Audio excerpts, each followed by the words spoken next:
Yo, what's up? Welcome to Kind of Funny Games Daily for Wednesday, April 3rd, 2024. I'm one of your hosts, Blessing. Adioye Jr. Joining me is, you know him, from Rooster Teeth's Inside Gaming, Blizz. Blizz, how's it going? God, it's such a wonderful day. I'm in San Fran. You and are. It's been trying to kill me.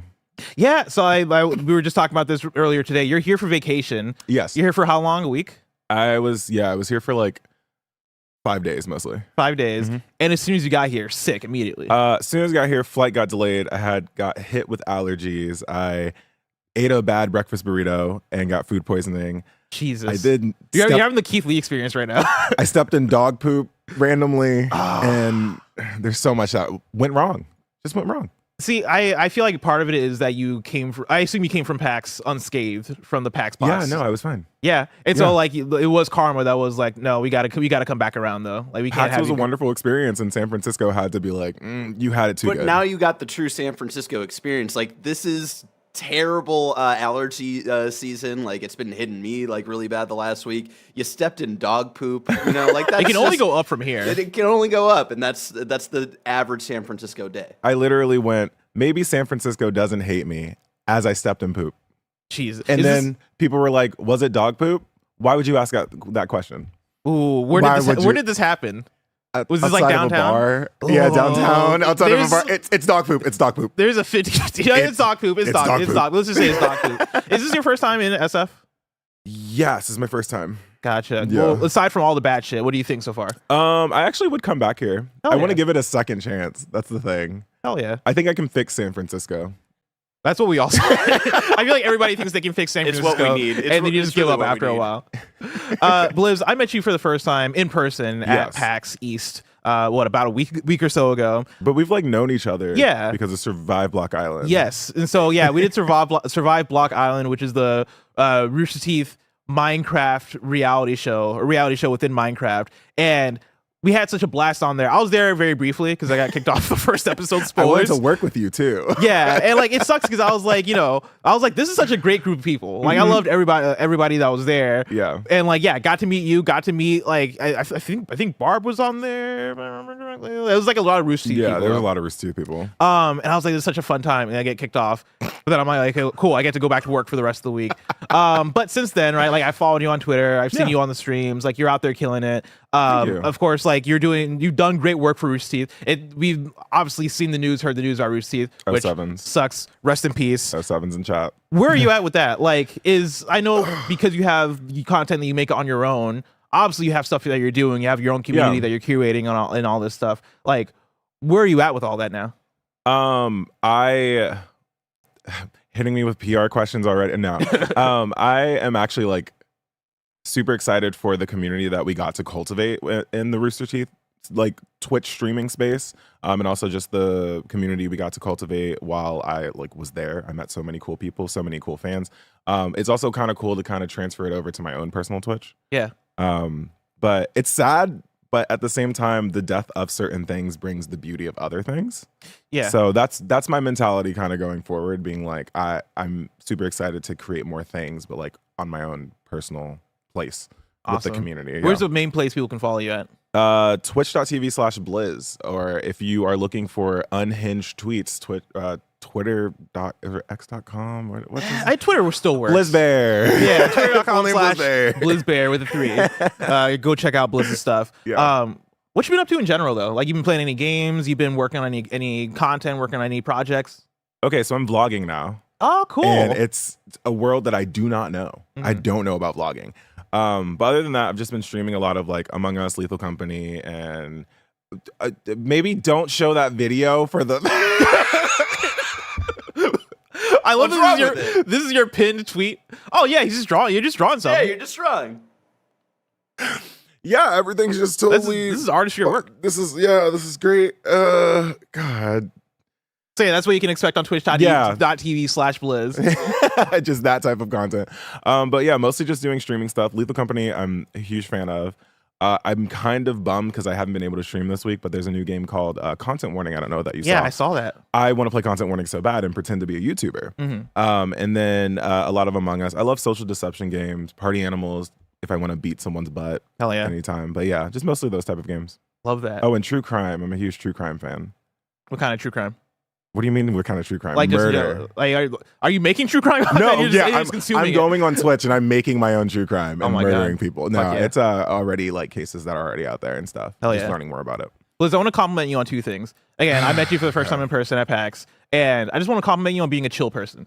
You know, like I met so many people at PAX, and honestly, PAX East was so wonderful because it's so sweet. Most of the people I met, if not everybody, every single person I met, I can't think of one asshole. Who do you think was it? Okay, I was gonna say, who do you think was an asshole? No, I can't think of anybody that was an asshole. But like you especially, I was like, oh, like I met BK at a like a party that she was hosting, which is fun. BK in hosting mode is like amazing, but also it's hard to have a conversation with BK. Of course, she's going to the next spot. Met BK, met Griff, and then I saw you, and I was like, I'm meeting all these Rooster Teeth people that like I've seen online, and like it's so cool. But then I got to chat with you for like a minute. It wasn't like the long conversation, but I was like, man, Blizzbear is fucking cool. It was actually nice meeting you in person. Yeah, I really liked your fashion, and then you were like, oh yeah, I got it from this place, and I went, my entire outfit's actually from that place. I appreciate you gatekeeping. Yeah, I gotta saying the name I of have the place. to gatekeep the fashion. And that was the second thing I was gonna say is that I appreciate your fashion. Like this shirt that you're wearing, the chain that you're wearing. I think I might have a similar chain, but absolutely love what you got going on here. Well, it's from the place that we talked about. But this shirt is actually Walmart. It's a women's section. Wow. Walmart. And you made that work. Holy cow. I did. And as I tried it on in the dressing room, and the lady who was in the dressing room was like,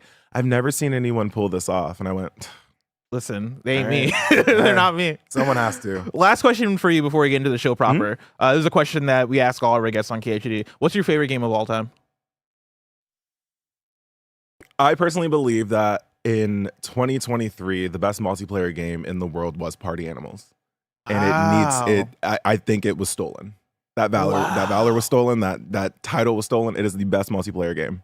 That's ever. awesome. So you're putting it up there as your favorite game. It is my favorite game, and I love it because it's cute little animals that are beating the crap out of each other. We got to get you on the stream with Mike because Mike also loves Party Animals. I know. I've watched Mike play Party Animals. Oh my God. That's a good answer. I like that as an answer. It's a good very look. recent game. And also like kind of an unexpected, but I love... Well, everyone's going to say like, what, Baldur's Gate or something. Yeah, and I'm like, okay. I gotta be different. I love that. Well, Blizz, enough about all that. Let's talk about today's stories, which include a Prince of Persia roguelike is reportedly happening. Ubisoft confirms Ubisoft Forward and more, because this is Kind of Funny Games Daily. Each and every weekday, we run you through the nerdy news you need to know about live on YouTube, Twitch, and on podcast services around the globe. If you love what we do, support us with the Kind of Funny membership on Patreon or YouTube to get all of our shows ad-free, watch us record them live, and get a daily exclusive show. For a chance to be a part of the show, submit your thoughts and opinions as YouTube Super Chats as we go. Housekeeping for you, it's time for Rebirth Island, y'all. Right after this, Mike, Andy, and Nick are dropping into Call of Duty Warzone with our fun NVIDIA partnership with all the NVIDIA goodness to boot. NVIDIA has put AI-powered DLSS 3 and Reflex in the game to accelerate your frame rates and lower your PC's latency to give you an edge on all the action. Built to optimize and measure system latency, Reflex provides faster target acquisition, quicker reaction times, and the best aim precision for competitive games. NVIDIA Reflex has helped GeForce gamers reduce system latency in Call of Duty Warzone by up to 28%. Remember, frames win games. Hang out with the boys on Twitch and on YouTube right after this show. And then also a new Gamescast is up titled, When Will We Stop Playing Video Games? That's up over on youtube.com/kindoffunnygames. It's one of like those rare Gamescasts where it's, hey, we're just talking about a topic, kicking it, and just having a good time. And I saw a couple of people on Twitter tweeted at us and was like, this is a really good episode. And so you should go check it out. Listen to a really good episode of Gamescast. Thank you to our Patreon producers, Carl Jacobs, Kieran Hovasapian, and Delaney Twining. Today we're brought to you by the Kind of Funny membership, but we'll tell you about that later. For now, let's begin with what is, and forever will be, the Roper Report. It's time for some news. We have 6 stories today. A baker's dozen. Starting with our number... We gotta fix the other smoke machine, goddammit. Oh my God. Okay, this is great. Also, right. I love like seeing you live react to all the bits as they're happening, because I can tell you have no idea what the next thing is. Yeah, you were like gaming news. You were like, I don't know if you know gaming news. And I went, yeah, okay. Oh yeah. And I was like, we'll talk about gaming news. And I remember you're on Inside Gaming, so I'm like, oh yeah, cool. You got this shit. But I was like, I'm not warned you about the shenanigans. Yeah, this is hilarious. I love this. Let's start off with story number 1. A Prince of Persia roguelike is reportedly on the way from Dead Cell studio Evil Empire. This is Matt Wales at IGN. Following its well-received Prince of Persia revival early this year, Ubisoft is reportedly readying a further series outing for a 2024 release. this time in the form of a Prince of Persia roguelike from Evil Empire, the studio responsible for Dead Cell's impressive post-launch support. That's according to Insider Gaming's Tom Henderson, who says the plan for the project titled The Rogue Prince of Persia is to launch into Steam Early Access later this year, marking Ubisoft's first day one Steam release since 2019, then expand the title based on community feedback. Henderson says the Rogue Prince of Persia will, quote, receive constant free updates and evolve over time. But specifics beyond claims its art direction is heavily inspired by Franco-Belgian comics are limited. The game is said to have been in development for 4 years now, starting shortly after Evil Empire's inception, but there's no word on when it might be formally announced, although Evil Empire is set to reveal something during the AAA Indie Showcase next week. Evil Empire revealed it would no longer be working on Dead Cells and teased a number of new projects in the works at the studio earlier this year, writing, quote, "We're extremely proud of our work on countless updates and DLC, but now it's time for something shiny and new, or maybe more than one thing," end quote. Blizz, are you a Prince of Persia person? I'm not, but I have a question. What up? Didn't they just release the other Prince of Persia that they were working on for like a hot minute? Yep. Were Back in people January. happy with it? Oh, people love it. Yeah. Oh, okay. Because I know there was like some criticism before where people were like, it feels like I'm playing a PS2 game. I mean, I think Prince of Persia: The Lost Crown, when you look at it, it had, I think because it's Prince of Persia, it feels like it's trying to do something a bit more classic, right? It's trying to harken back to something a bit more classic, even though in genre, right? It's like, it's something unlike what Prince of Persia has been. Because you look at Prince of Persia, the classic ones, and it is platformer or action platformer, however you want to categorize it. Or when you go to like Sands of Time, right? Like more of a 3D action game, or third person action, or third person platformer, however you want to categorize that. This last one is straight up a Metroidvania. And from what I hear from Tim Geddes, who absolutely loves it, he's like, dude, at first, because I only played about 30 minutes before I started playing Yakuza, and then didn't get anywhere like near close enough to beating Yakuza. Okay. I started playing it and was like, oh yeah, this feels kind of old. This feels like a Ubisoft game. But then Tim was like, no, dude, it feels like that in the first 30 minutes. But once you get past that, it starts to grow on you. And so right now, I think there is like there's good vibes around Prince of Persia. Okay. I mean, I'm not upset about any retro vibe.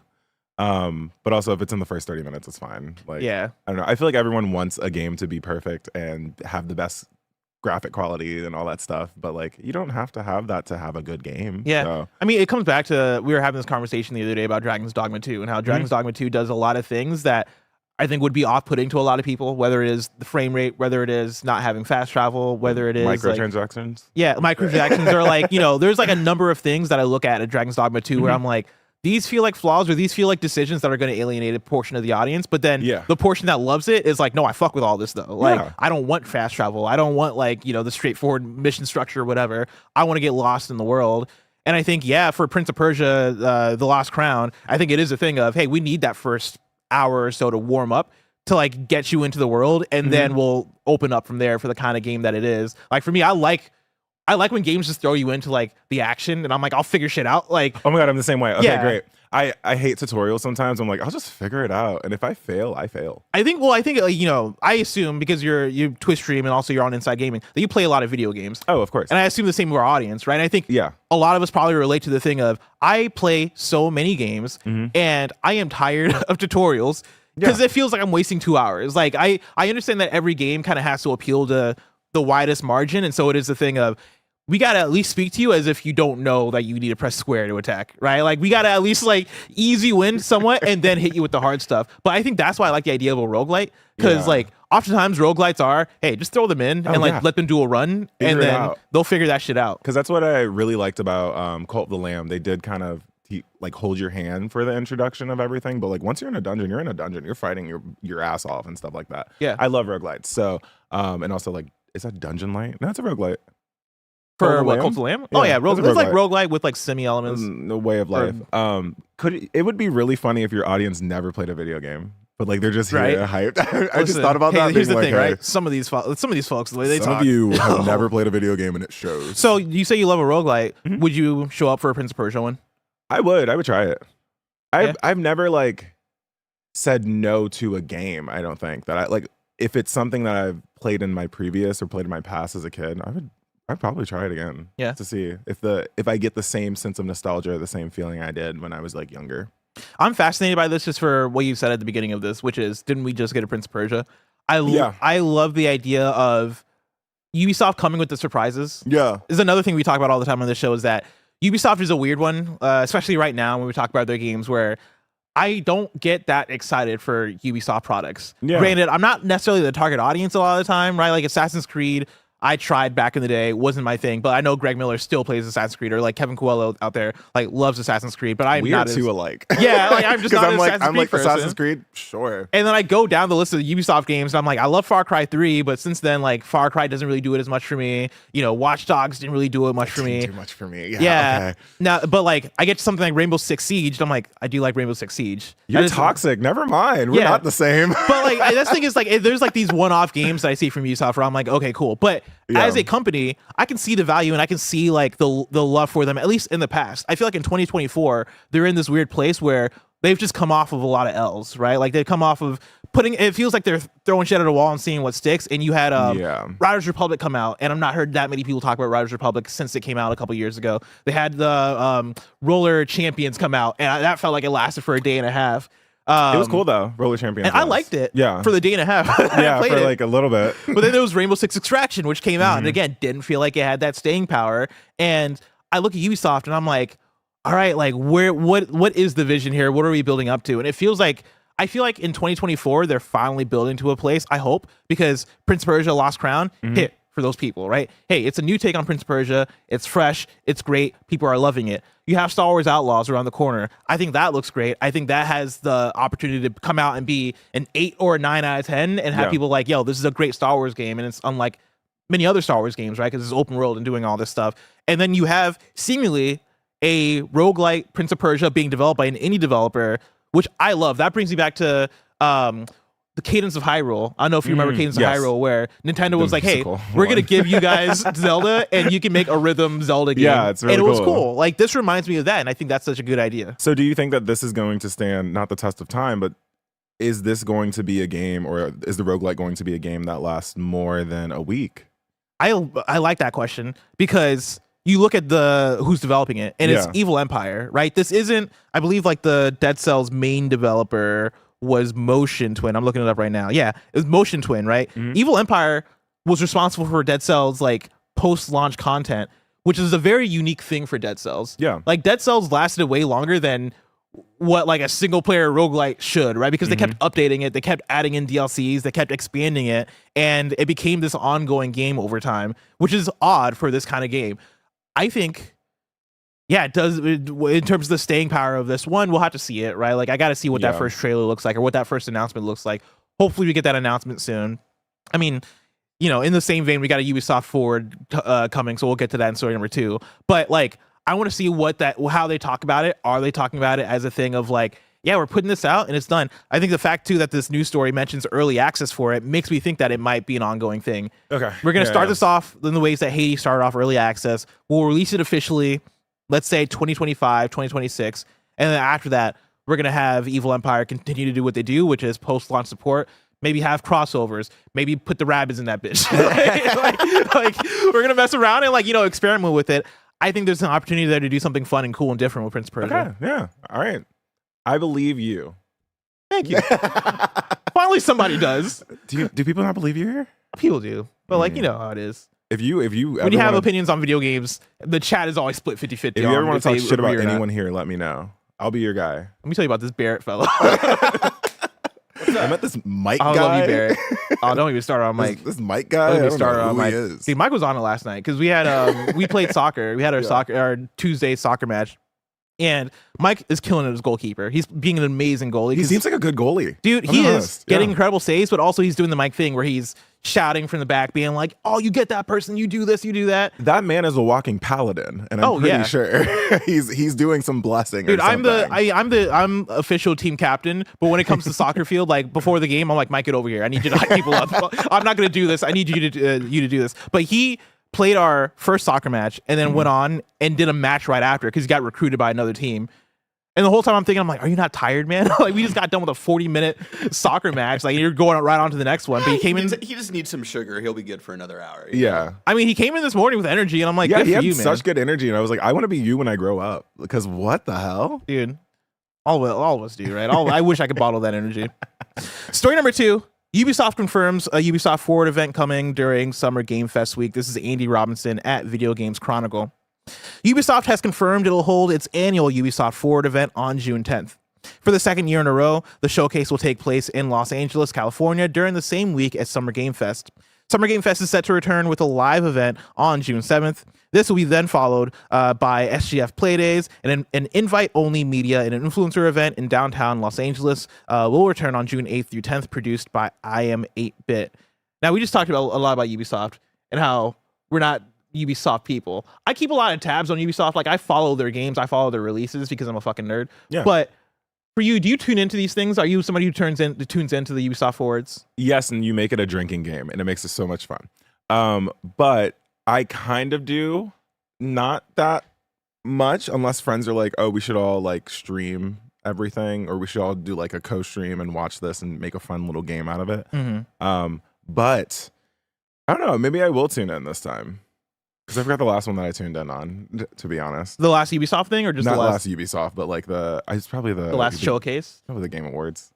It might have been the Game Awards. I mean, there was a Nintendo Direct, right? That happened last month. I think we can talk about that later. I'm not really a Nintendo Direct guy. Oh wow! I know that's a You're hot just not topic. a Nintendo person. No, but I like to know everything. I like to call myself not the Regina George, but the Gretchen Wieners of like gaming, because I want to know all the secrets of everything and everything that's going out. That's why my like ego's so big, because I know everything. I'm a fly. We are the same. We might be the same. Yeah, no, I identify with that. I'm like, even if I don't care about it, I want you to drop your phone. It's all good. Even if I don't care about it, I'm like, I'm tuning in, right? Like, I just want to know things. Ubisoft is a fascinating one. And we'll talk about this in a second, but going back to the previous Ubisoft Forward, they had one, like the story says, back in 2023, right after Summer Game Fest. And I went into my memory vault just now, because I was like, what was that Ubisoft Forward? Like, what happened? And Barry, you can chime in, because I think you were there too. Was there drama? It was bad, right? Okay. Was it a bad Ubisoft? It was like bad or okay. I forget which. I remember being like, this is underwhelming. Now, it was a weird one where it definitely seemed like they didn't know if they wanted to do one or not. And it was like on a weird small stage, I think in like a hotel, and they wanted to make it like a live conference, but it was like poorly produced. I think that's what it was. There was good games. It was like half-assed in terms of like production, I guess. Yeah, I think that was the thing. Audio quality. It was like they had like one screen behind them, but it was like a small kind of TV or whatever. It was fucking weird. It was like the games were good, but the show, like the presentation of it was bad. Which is usually the opposite for Ubisoft, where they overproduce and it's way too much. Yeah, they got Usher come out on stage. Nothing to show. So it was a weird one. Right now I have the IGN article from last year's Ubisoft Forward at post Summer Game Fest, right? And the games where we got Star Wars Outlaws, and that was like when we got like the 10 minutes of gameplay. They had the Avatar Frontiers of Pandora release date, Prince of Persia, The Lost Crown gameplay reveal, Assassin's Creed Mirage stuff, Assassin's Creed Nexus. They had Assassin's Creed codename Jade. They had the Crew Motorfest, Captain Laserhawk, a Blood Dragon remix, X Defiant coming this summer is what they say, and that didn't happen. Skull and Bones closed beta. It says coming in August, which is really funny. And then Tom Clancy's The Division Resurgence coming this fall. And then what? They had a sizzle reel with Jet Set Radio and Halo crossovers, and that was it. Oh. I think all I remember is the Skull and Bones. That's about it. I remember the Star Wars Outlaws thing and like the Prince of Persia, because those were the big ones. Oh yeah, like, those were the exciting things. Yeah, those two as well. But like everything else, I don't really remember as much. So I take that, right? Yeah. And I look forward to the next one and think, what do I want out of the next Ubisoft Forward? One, do you think they learned from the previous they have to one? Yes. We would like to hope, but I'm also like a little bit concerned if their heart isn't fully in it in the production, and we get the same thing that we got last time. But I hope it's as weird and awkward as it was last year. It was hilarious. Like there were some really close-up camera shots and like they would have the directors talk about the game while showing gameplay, but they would only show us a close-up shot of the director's face. It's like, but you're showing gameplay. Show us the gameplay. Yeah, I mean, even So like weird. chat saying like the internet dunked on them. Do you think the internet bullied enough for them to get their shit together? I think as a company, Ubisoft looks at that showcase and went, we can do this better. Okay. Because they have done better. I think the Ubisoft forwards that we usually get with Yusuf and Neelam in front of a green screen are fucking great. Like, I think in terms of presentation, hey, this year, put Yusuf and Neelam in front of a green screen and let them do their thing. Yeah. And like let the game speak, right? Like I think when you try to force a stage thing and it is awkwardly produced and you have all these things in between, a lot of games that look great, right? Like again, I came into this and I was like, oh yeah, it was a bad showcase. But then I look at the games, I'm like, oh no, it was fine. It was cool. Decent one. Yeah, it was I pretty do decent. forget that I'm pretty sure I'm remembering this right of like maybe why this was weird. Ubisoft was one of the few companies that was going all in on like, we're gonna be at E3. Yeah. Oh. And then E3 was like, no, We're not happening. Nope. And so I think Ubisoft was like, fuck, we bet on the wrong horse. And then they probably were trying to last minute get their shit together. So. Yeah. Okay. Yeah. That makes sense now. Okay. The thing I want, Blizz, because I think, again, looking at last year, I think they look at that and we're like, we can do this better. Mm-hmm. I think this year is more important in terms of where Ubisoft is at as a company with like the games they have coming up, because we talk about the rumored stuff, right? And well, I guess the next Assassin's Creed game, Assassin's Creed Red, which I'm sure they're going to give an official name, like that is not even rumored. That is like they've talked about that. That is the Assassin's Creed that's happening and that's taking place in Japan. That has to be like That has to be good. all hands That on has deck. to- We gotta nail this, right? Because Are we getting into Assassin's Creed now? I mean, yes.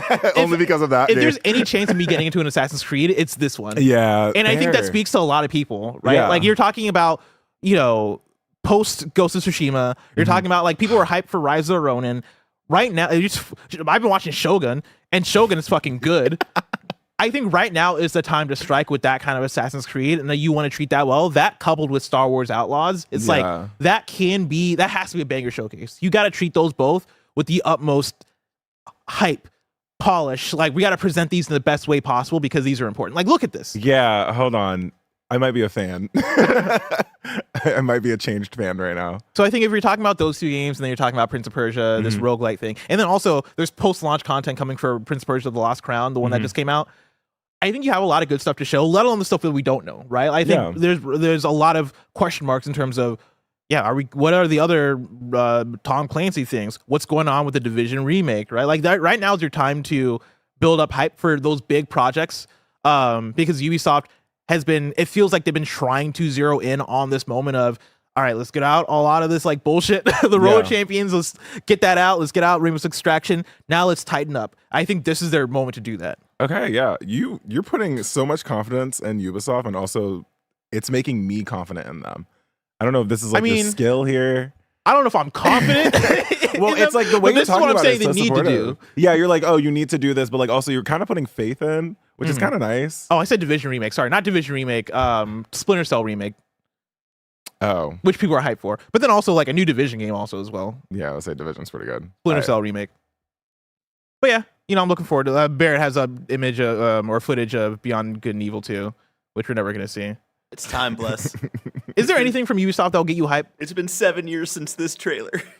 I don't think so. I'm gonna be honest. But maybe now Assassin's Creed, because that's probably the most hype I'll get. It's fair enough. I'm not really a Ubisoft guy.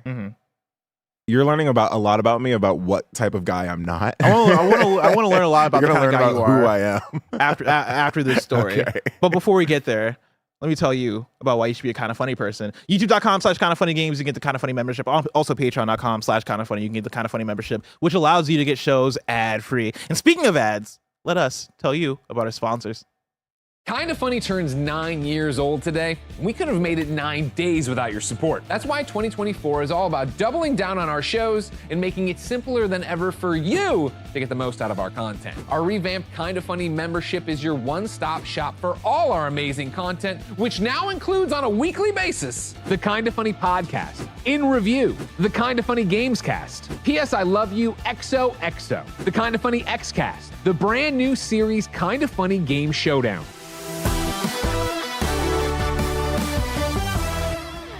5 episodes of Kind of Funny Games Daily, and 5 exclusive Gregway vlogs. And 5 days of streaming fun with me and the gang here in our newly revamped streaming space. It's going to be filled with a ton of laughter and a whole lot of shenanigans. We'll see you there. That's more than 20 pieces of content a week from an 11-person independent team in San Francisco. That's a lot. And to get the most out of it, All we're asking for is $10. $10 gets you the Kinda Funny membership, and that entitles you to ad-free versions of the shows, the ability to watch the podcast live as we record them, and the exclusive access to my daily show, Greg Way. You can get your Kinda Funny membership on patreon.com/kindafunny or youtube.com/kindafunnygames. Yes, we are expanding our Kinda Funny membership offering to YouTube so people can take full advantage of the platform they prefer. If you want to go above and beyond the Kinda Funny membership to support us, we will still have higher Patreon tiers, albeit with some changed up perks. We just wanted to make the message as clear as possible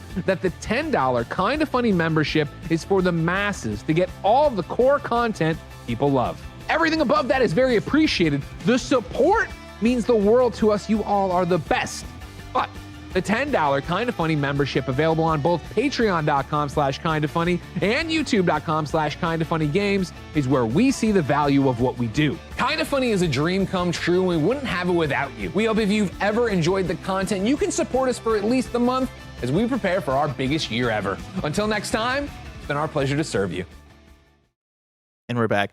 And Blizz, you and I, we aren't big Ubisoft people. No. But during the break, you said that you're a big Devolver person. Why are you letting the public know? That was a secret between you and I. Because I'm also a Devolver person. And like it's further proof of like there's something here, right? Story number 3, Devolver is publishing a reality TV show game titled, or not as titled, but like this is the genre they describe it as, first-person shooter.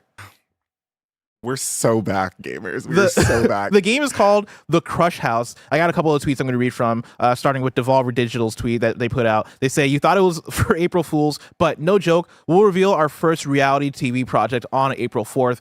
Stay tuned for the drama of the world's first first-person shooter at The Crush House. And then Crush House tweets, major network announcement, 1999's biggest, hottest reality show just got a new season. Join us on April 4th for the premiere of The Crush House, streaming live from sunny Malibu. Best get ready to work. We'll need you to produce the show. Before filming, you should familiarize yourself with the set, have an exclusive look at thecrushhouse.com. If you go to The Crush House, or if you go to thecrush.house, actually, there's like a fun zoom through to this reality TV show house. I don't know if Barry did. I showed it for a little bit, but like right now on the computer, it's running at like 2 frames a second. So. Yeah, Blizz, this is what it looks like when you like then they pan through the house. I'm just don't Blizz my laptop. You don't understand. This is everything to me. So what's funny about this, obviously, well, not obviously, a couple weeks ago was GDC week in San Francisco. And GDC, Game Developers Conference, a bunch of game developers come to San Francisco, go to like different panels, hang out, network, do all this stuff. In the middle of GDC week, I got hit up by a friend. They're like, oh, like I'm hanging out at a bar, like come through, you know, it's us, me and like some people, right? And I'm like, oh yeah, let's go.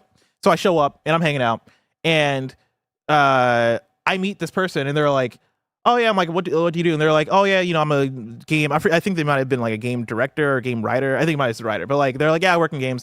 I'm like, cool. Like, are you working on anything too? And like the person they're with is like, oh, they're working on like a new Devolver game. And I'm like, oh, cool. Like I started talking about how much I love Devolver games. And I'm like, oh, dude, those are my kind of games. Yeah. Like, Ape Out, Hotline Miami, like that's my shit. Like, you know, Katana Zero. Like I love all these games. Is Katana Zero Devolver? Barry, you can check me on that. I'm pretty sure. I think it is. But yeah, I'm like, oh yeah, I love these games. And they looked at me and they were like, it's not a typical Devolver game. And I'm like, oh, cool. And they're like, I'm not going to tell you anything about it, but like they're about to announce it, but like it's cool. And I'm like, all right, cool. And like there was just this veil of mystery. So this last week and a half, I'm like, what the fuck Devolver game is about to get announced right now? Yeah, it's wild. A reality TV show. It's a first-person shooter. You like reality TV shows? Here's the thing. I want to. I don't watch much reality. I wish Tim was here because you could bond with Tim on this, because Tim watches everything. He watches Vanderpump. He watches The Bachelor. I literally have a TV tattoo because of reality TV. That's incredible. Like, yeah. I watched The Circle, and I love The Circle. That was like my main one. But like I started listening to a podcast that was recapping. Oh, what was it? I think it was Love Is Blind. They're recapping this last season of Love Is Blind. Wild, yeah. And they were talking about like light spoilers for Love Is Blind. They're talking about how this dude, I think his name might have been Clay or something. He left somebody at the altar. Like they got to the point of being at the altar, and he was like, here's the thing, right? Like, I'm not ready for marriage. And it's like, that's the whole point of the show. Yeah. You're going on the show and you're marrying somebody in 4 days. Like, that's the whole thing. Yeah. And he's like, he left her on the altar. And I'm listening to this podcast, and immediately I'm like, I think I'm going to watch Love Is Blind. Yeah, this sounds like incredible content. I think you would love it, or you would cringe through the entire thing. I've seen all of like the Real World, Road Rules, Challenge, Survivor, all reality TV show stuff is usually like my go-to. So seeing this, I'm like, you're giving me Real World, you're giving me Love Island type of energy, because I'm assuming it's going to be something thirsty, maybe relationships happening in the house. And that's what I want to ask like you that. is, what do you want out of a reality TV show video game? Because I'm shocked that this hasn't happened I know. before, at least often. I'm sure somebody's made one before, but I'm like, this is such a good idea. I want to create drama, but I mean, technically, that's just Sims 4. Because you can still do that type of thing in Sims. I've seen a lot of creators actually make reality TV shows from Sims, or like little like stories or whatever from Sims. So like, I'm curious to see how this is going to play out, because I don't know. This is really appeasing to me. You're talking about people making reality shows from Sims. We literally did that with Minecraft. Yeah, well, that's funny. Yeah, like we Survivor. did that. Okay, hold on. You might be eating here, but I'm excited to see like what this is going to turn out to be, because I don't know. I want to create drama. I want people falling in love. I want people fighting in this house. All this stuff. I'm already producing it in my head. What do you think they mean by thirst person shooter? I think it's a dating thing. I think it's either a dating. Maybe you're a contestant in the house, and you're trying to find love or cause drama. Or whatever. See, I was thinking, because like the person shooter thing, like really like went to my head. What if you're the cameraman? Oh, you're the one trying to find the drama. Barrett, you're a fucking genius. Barrett, I thought you were gonna be like, what if you're an AK-47 in a house full of guns that's where I was going in my brain. Love? In my brain, I was going more like the boyfriend dungeon route, where it is like half the game you're dating, and then the other half of the game you're fucking, I don't know, you're going through a dungeon shooting shit up. Every woman you meet is actually an AK-47 in disguise. So yeah, that's that could basically be that. the boyfriend dungeon sequel, right? It is. But no, I like that you're you're like the cameraman and producer. Yeah, and it is. You're just you're trying to find the drama, and like the shooting is you with the camera shooting people while they're like, I don't know, having a steamy scene on the beach. This is my view of reality TV as somebody who doesn't watch as much reality TV. I assume there's a lot of steamy beach scenes. Also, steamy beach scenes. Also, I got to give credit to Barrett real quick, because Barrett took all of the like images and things in the tweet that I'm looking at right now and went, oh, I know what this is about. You need to be a detective, Barrett. We need you on the force or something. We need you somewhere. Detective Barrett? I mean, Barrett might already be a detective. Nah, detectives might have a secret identity. Also, part of the system, ACAB. All cops are bastards. We don't do that. Yeah, we can't have all cops are Barrett, so. I mean, do the steamy beach thing, right? Like, I think where I get that from is there was another scene, I think it was Love is Blind, where like they were interviewing a girl. I saw this on TikTok. They're interviewing a girl, and she's like having like this serious moment of like, yeah, like I don't know where this is gonna go or whatever. And in the background, there's two people on jet skis that are having the and it's so funny. Oh my god, it's so time funny. of their life. Yeah, and I think one of them is like one of the dudes who was maybe supposed to be dating. I don't know. Yeah, he like cheated on her or something like that. He disappeared and didn't get home until like 6 a.m. And like she's giving this heartfelt like interview, and in the background he's jet skiing with another girl, and I'm like, this is content. This is it right here. I gotta watch this shit. Yeah. So you could create that shit now in this game. I want to see you play this game. I mean, I want to see what this game is first. Yeah. And we're getting it tomorrow, so I'm very excited to see what it is. But yeah, I like all the theories here. I think I like Barrett's theory the most though. You're a producer and you're trying to put together this thing. That's fucking great. He's a detective. I don't know. Detective Barrett is now your name. ACAB, but Detective Barrett.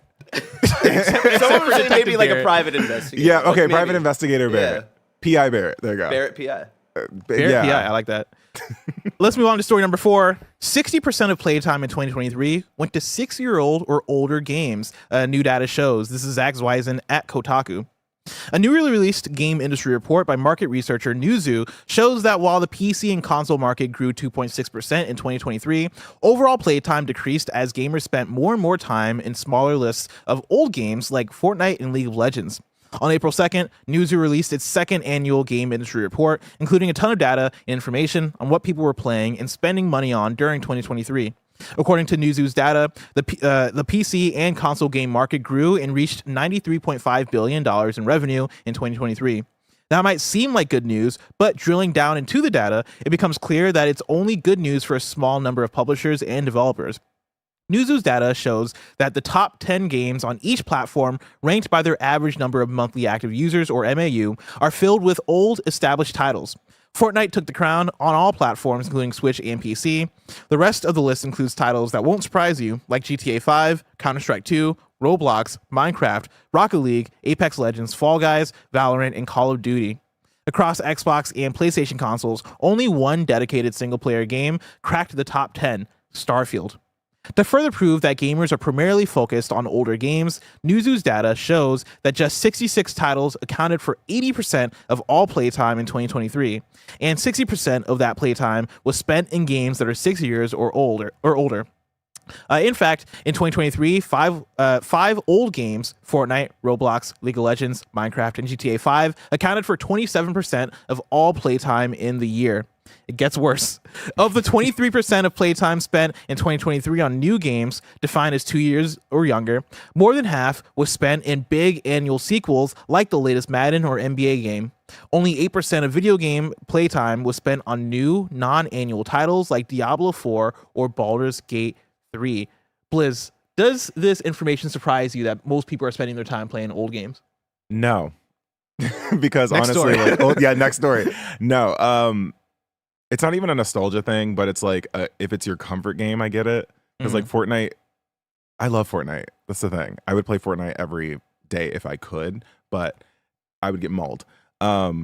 And then also Minecraft is also just a comfort game too. I love Minecraft. I always have like a week where I get in the Minecraft fully, and then I come back to reality. I mean, I look through the list of games that they list, right, that are on like the top, and I'm like, I feel like for everybody, for most listeners, there's gonna be at least one or two of those games that you're like, I mean, yeah, I play a lot of that game, or I have played a lot of that game, right? Like GTA 5, I talked about the other day that I put in like 500 hours or something, like 500 to 700, somewhere in that range of hours into GTA 5 plus online. Counter-Strike 2, I know plenty of people that love that. Roblox, my nephews love that. Minecraft, like Rocket League, like Apex Legends, I love Apex Legends, right? Fall Guys, Valorant, Call of Duty. I think this comes back to conversations that we've had in the last year, especially where we've seen all these layoffs. You've seen a lot of games as a service type games shut down because the player base isn't there. It's the fact that that territory has been claimed by these games. You know, like we talk about the like PlayStation strategy of trying to put out or trying to find that next live service game that's going to keep them or make them that revenue of like infinite money that we see a Fortnite bring in, right? Or like Warner Brothers talking about, oh yeah, like Suicide Squad, oh man, it was a failure, but we want to keep making these kind of games, right? We want to find what that cash cow is going to be for us. That is getting more and more difficult as time goes, and it is. Like, I don't want to act like these games are the downfall of video games, because I don't think that's the case. Minecraft is ruining video games? Yeah, like I don't think that's the case. I think it is about adapting and figuring out like what is the next thing. But you know, like it is you look at the video game revenue overall for new games coming out, and you have to compete not only with the games that are coming out at the same time, but you have to compete with these games that came out a decade ago at the same time as well. That's competition, but I mean, it seems like people aren't, or it seems like these developers aren't going to let these top games distract them, or at least like demotivate them to creating the next bigger thing. So I like that. I like that motivation. I like that energy. And I hope in an environment where we're saying like CEOs and higher ups like look at the numbers and go, all right, numbers are in post-launch content. Let's chase game service. I hope people look at these numbers and are like, all right, we got to do something different. Like we can't just try to make another Fortnite, because Fortnite's already claimed that territory. Like these games have already claimed these territories of being these forever lasting things. I want more like multiplayer stuff. I want more live stuff, but I want to see unique forms of it. I want to see more fresh takes on it. And I hope that's where these numbers lead. I hope people see that and go, let's try to do something fresh here. Because I can see like in reverse, no shade, no tea to anyone who's created a game like this. But like someone making like another version of Fortnite, but adding like a smaller twist. It doesn't really go far, because everyone's just going to compare it to Fortnite. Yeah, and we've seen a lot of that, right? We've seen a lot of that. It sucks to say that these games are taking things from Fortnite, because Fortnite is taking things from every single 100%. game. But like Realm Royale, we talked about Spellbreak the other day. Like there are do you remember Spellbreak? I remember Spellbreak. There are so many Fortnite clones, let alone games that existed because of Fortnite, right? What was the one from Ubisoft? Ubisoft Battle Royale, Hyperscape, right? God. And these games will often come and go. because oh shit, turns out we can't compete here because again, this space is claimed. Like people are spending their time and money on these things that already exist. I think you need more than just, hey, we're Fortnite, but a smaller twist. I think you need like, hey, we're doing something. I think again, that's why I point to Helldivers 2 and why Greg always points to Helldivers 2 and it's like, this is doing something that is unique for what it is, and it's managed and scoped to what that studio size is, and it's hitting. Like we're talking about Helldivers 2 every single day on this show because they're doing something fresh, they're doing something different, and they're seeing the success because of it. Yeah. Story number 5. Saber Interactive CEO says the KOTOR remake is alive and well. This is Rebecca Valentine at IGN. Star Wars Knights of the Old Republic remake is one of gaming's most elusive projects. Announced in 2021, the long-awaited remake has changed hands multiple times, seemingly stopped development and restarted again, and after 6 years development has yet to manifest. Fortunately, we finally have a real concrete update on what's going on.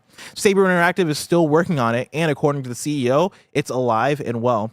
Speaking to IGN in an interview today, Saber Interactive CEO Matthew Kark confirmed that the company took KOTOR with it during its split from Embracer Group, and that the game is still in active development.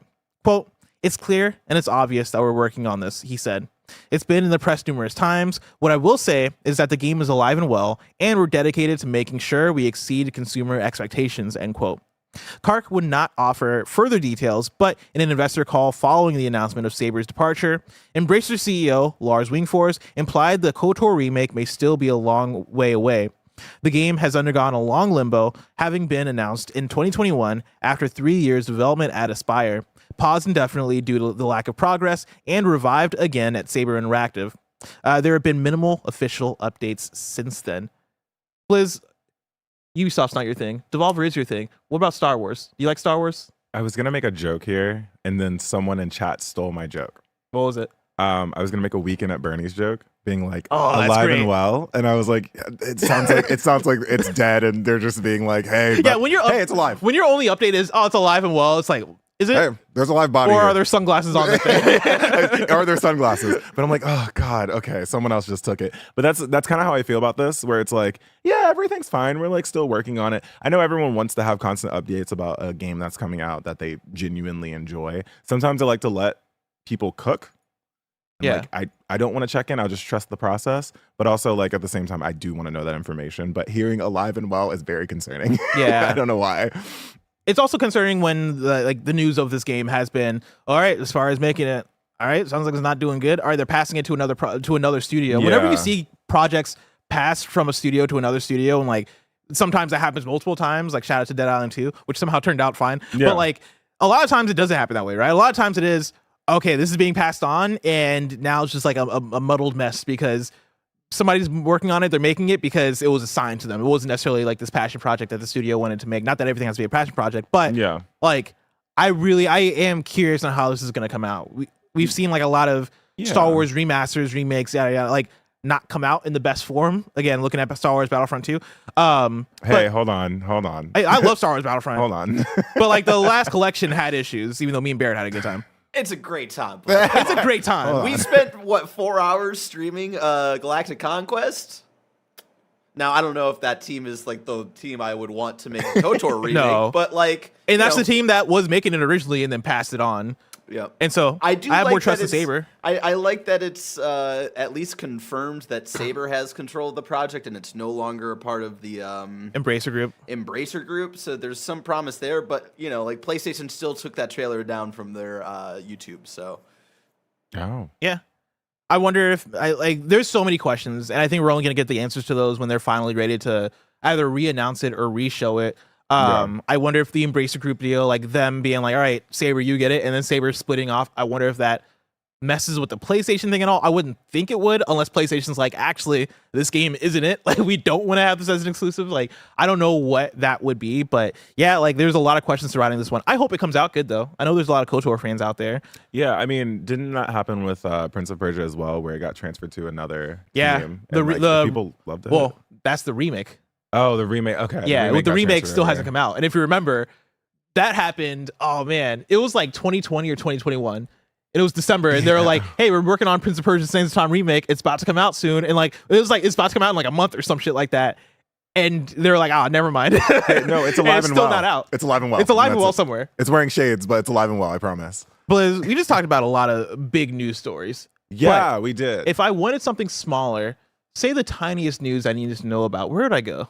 Let me tell you, you would go to our last story, the Wii News channel, where we cover all the small news items you need to know about. Now it's time. Story number 6. Wii News. I didn't prompt you for any of these changes. Wii News, story number 6. This first one comes from Bungie. They tweeted out, join us on April 9th, 2024 at 9:30 a.m. Pacific time for an update on what the team has been building for Destiny 2, the final shape. Homeworld Vast Reaches has been officially announced for MetaQuest 2 and 3 for later this year.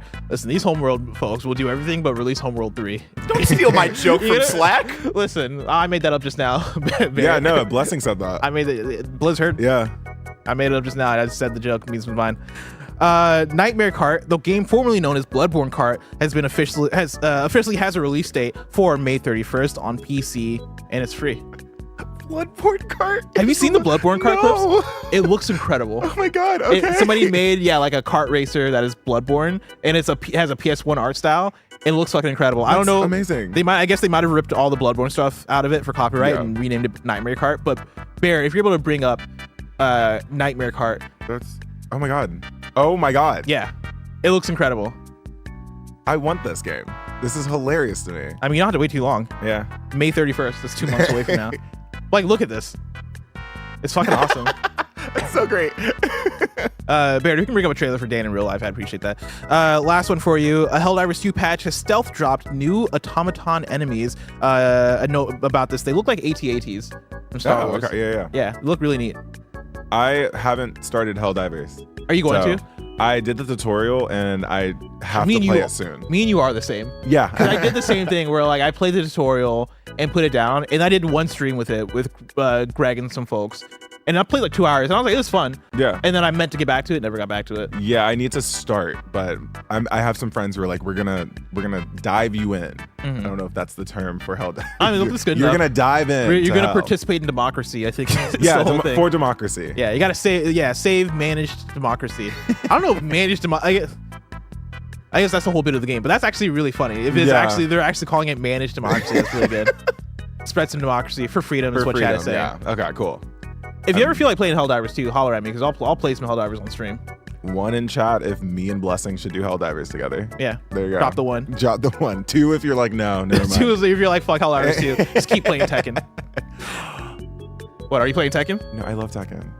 See, we're the same person actually.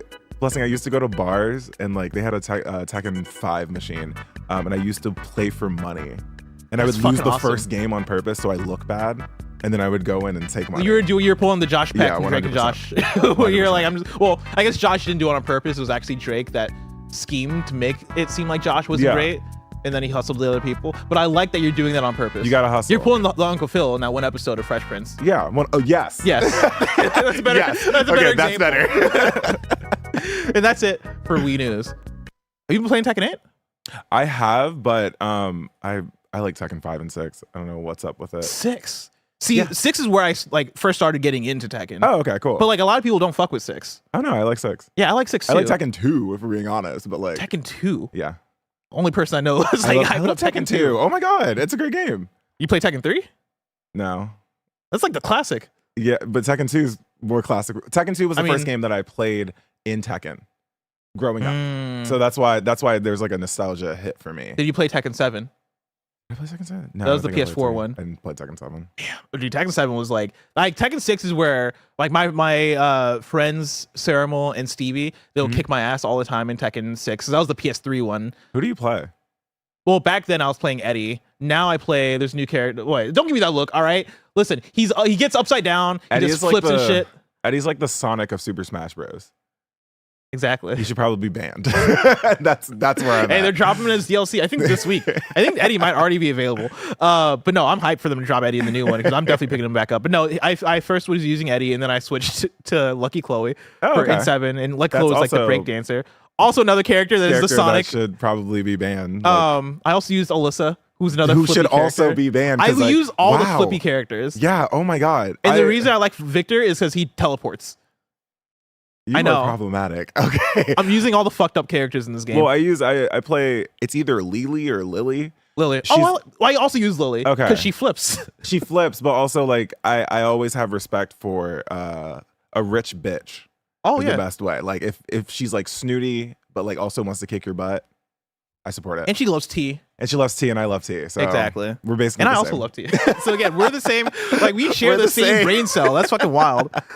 Now it's time for some super chats real quick. We got actually just have one here from it's just Alex. They gave us a super chat and says, Blizzard Bearson Esquire, let's go, with a heart emoji. Yeah, it's Dr. Blizzard Bearson Esquire. Thank you. So thank you for making us those $5, Blizz. Appreciate that. Now it's time for kindoffight.com/you're wrong. You write in and let us know what we got wrong as we got it wrong so we can correct it for those watching later on YouTube and listening later on podcast services around the globe. The Portland Kevin says there is no typical Devolver digital game. Portland Kevin, yes there is. Yes there is. You know what a fucking Devolver digital game is. If it's weird as fuck, If it's weird and typical has like, before if it. it has edge to it. Devolver games have edge. You know what a Devolver game is. And like for a while, it really was like, you look at Hotline Miami, you look at Ape Out, you look at Katana Zero. It's like, we know what those games are. Not every Yeah. Devolver game is that, obviously. But then like from there, you extrapolate and it's games with edge and weirdness. Yeah, like Call of the Lamb. You had to clean up shit. Yeah. That's Edge. And like Cult of the Lamb is like, you know, you're fucking killing all these cute animals. You're killing things and then also telling your villagers to bang. Exactly. And that's the Edge, yeah. And like, if it's not that, then it's Gato Roboto, which is like a cute little Metroidvania that lasts a couple hours, which is similar to something like Pepper Grinder. Like there is a Devolver digital type game. But I appreciate you trying to clap back, Portland Kevin. Not today. Kebabs writes in and says, Sands of Time remake development timeline according to Wikipedia. The game was announced at Ubisoft Forward in September 2020 for release in January 2021. So it's supposed to come out 4 months later. 3 months later? 3.5 months later. 3.5, yeah. But still not out. Still in development. Alive and well. Hey, let them cook, and then if the meal is trash, throw it away. But I'm trusting the chef here. Trust the process. He then goes on with more bullet points, right? In December 2020, it was then postponed to March 18th, 2021. In the 2021 quarterly financial report, it was expected to be out in the 2022-2023 fiscal year. And then in May 2022, Ubisoft Montreal was taking over development. Yep. A month later, the game was delayed again to an unspecified time. In November 2023, the Prince of Persia social media account stated, quote, the project has passed the important internal milestone and development is progressing. Here's the thing. They put shades on it. Whatever the first Sands of Time remake was, Mm-hmm. they trashed that completely. Because Yes. if that game was coming out 4 months later, that game was pretty much done. Yeah. And they said, shit, we announced it and people have high expectations. We're gonna let's hold this for a second and figure out what we want to do. They obviously very much trashed it and went, hey, Ubisoft Montreal, we need you to make an actual like a good remake. Like we don't want a GTA trilogy. Like we want a fucking good ass remake, and that's what's happening. And they're cooking. Now, is the food gonna be good? We'll have to wait and see. You don't have to eat it. There But you go. maybe you should. Just to try one bite and see what happens. I like that philosophy. Mhm. And more people should take that philosophy. I agree. You don't have to eat it. You don't have to eat it. Take a bite. Watch Whatever a review. I'm cooking, you don't have to eat Play a it. demo. If you didn't like the demo, then maybe don't buy the game. Yeah, there you go. Blizz, it's been great having you on the show. Yeah, thank you so much for having me. It's been a lot of fun. This is such a cool setup. God, everything here is so cool. Thank you so much. I built it myself with my two hands, and I made that joke earlier that Barrett claimed. Yeah, 100%. You've done everything here. That's what people don't give you credit for enough. Yeah. But I appreciate you giving me the credit. Blizz, if people wanted to follow your work, where can they find what you're doing? Also, are you doing anything that people have you either done something recently, or are you up to anything that people should be aware of? That makes it sound like I'm like, have you committed a crime? But I mean, have you made any piece of content? Yeah, I was like, am I confessing my sins? Is there content that people should check out from Blizz? Or have you committed a crime recently that people should know about? I don't know. I will say I do the background stuff for streaming for Rooster Teeth. So our last stream is going to be April 11th, where we are doing like a community game. So I do want to give a shout out to Rooster Teeth and Jack Patillo and Black Crystal, my homies. If you want to come watch us game there, April 11th at 3 p.m. CST. But for my own personal, I stream on Twitch, twitch.tv/Blizz. I am a true crime streamer. I am a just chatter. I am a gamer. I play a lot of social deduction games. If you want to see people lie or see me gaslight, I will teach you what gaslighting is personally, and you will be a stronger person in this world. And then also an alpha male or whatever. I don't know where we're going with this one. Yeah, we're about to enter dangerous territory. Yeah. And then I'm on Twitter under Blizzbear with a 3 instead of an E. But follow me. My tweets are hilarious. They are horny-esque. Can I say that? Yeah, you can say that. You can say you can say bad words. Okay, on the show. that's not the video. That's you. Or like, no, this is normal. This is just a normal video. Yeah, this is you drawing something. Here. I don't understand camera frames, so like I'll do things under my desk and I won't realize how bad it looks. But or I'll talk about how women in full armor need to crush me. It's like the iffy effect. It's the best way of putting it. We're all just trying to be iffy. We're all just trying to be iffy. I feel, oh man, I don't want to say this because this is me dunking on myself a little bit, but I feel like between me, you, and Iffy, we're like a Pokemon evolution chain.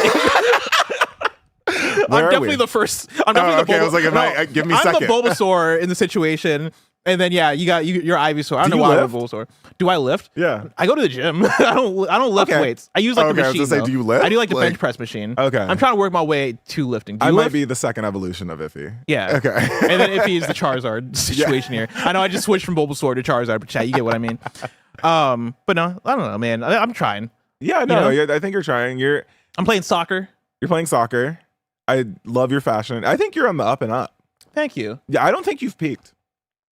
That's the nicest thing anybody's ever said to me. I appreciate that. No problem. I'm trying to get there. I turned 30 this year, and so I'm like, yeah. Is that Chicago? What'd you think I was? You thought I was 19? I was gonna say 24. I thought I was older than you. No, I got that a lot. Oh my god, I do get that a lot. I get carded at bars still. It's crazy. You gotta grow a beard, and then they won't card you. I tried. It didn't go well.